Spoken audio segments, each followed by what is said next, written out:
Yes, sister. My name's Caroline. I'm a journalist. I've got a two-part question here. Does Islam propagate acts of forgiveness?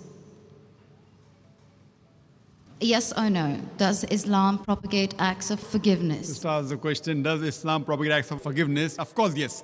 And every chapter, every surah of the glorious Quran begins with the formula, Bismillah ar-Rahman ar-Rahim. In the name of Allah, most gracious, most merciful.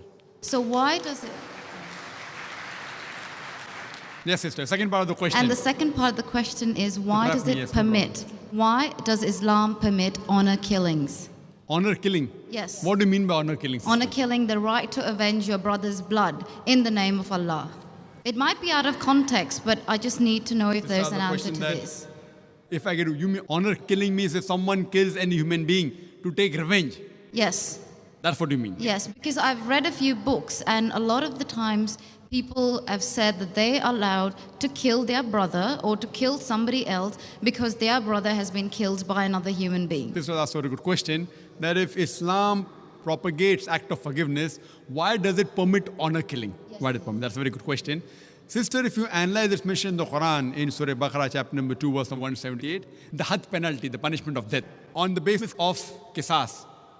And Allah also says in the Quran, in Surah Ma'idah, chapter number 5, verse number 32, if anyone kills any other human being, whether it be Muslim or non-Muslim, unless it be for murder or for creating mischief in the land, it is as though he has killed the whole of humanity. So as a general rule, if any human being kills any other human being, it is as though he has killed the whole of humanity, except under two circumstances. Unless it is for murder or for creating mischief in the land.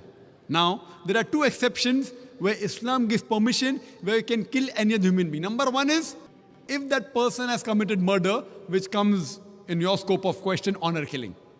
Number two is if he is creating fasad, corruption in this land. Again, this is not compulsory.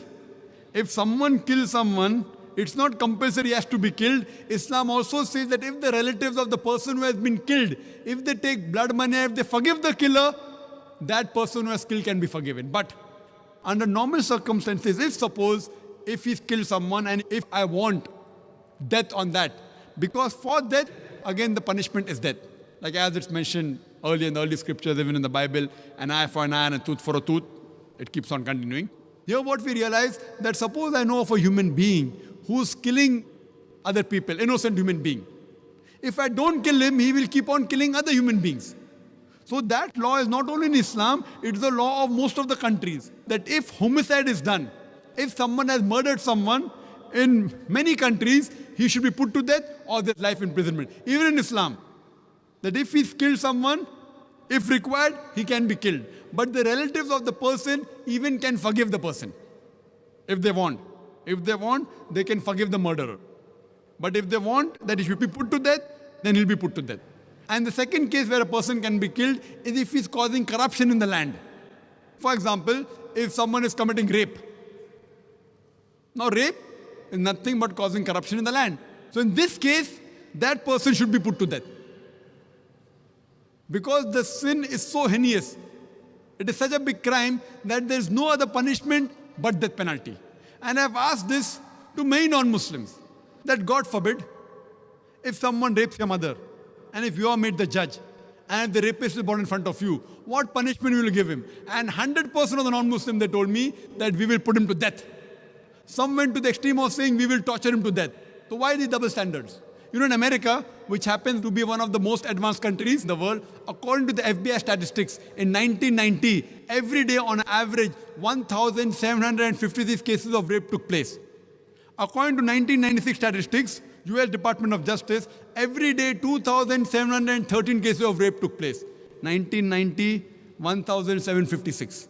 1996, 2,713. Maybe the Americans got more bold.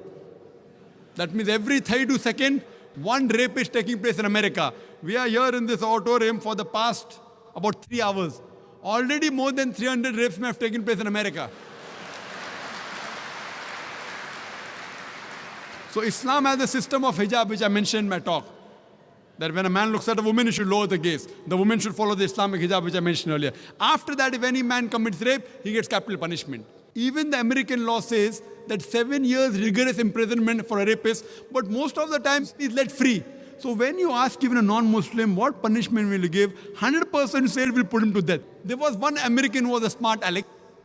In America, he told me, Brother Zakir, first I will give him 5 years rigorous imprisonment. I told him, do you know, according to the Statutes of America, out of those that commit rape, after they imprison and after they're let free, more than 95% commit rape again. So if you want your daughter and your mother to be raped again, you're most welcome. I don't want that. So he said, if that's the case, in the first time itself, put him to death. So in such cases, where there's corruption of land like rape, etc., Islam gives permission, death penalty can even be given for that case. Hope that answers the question, sister.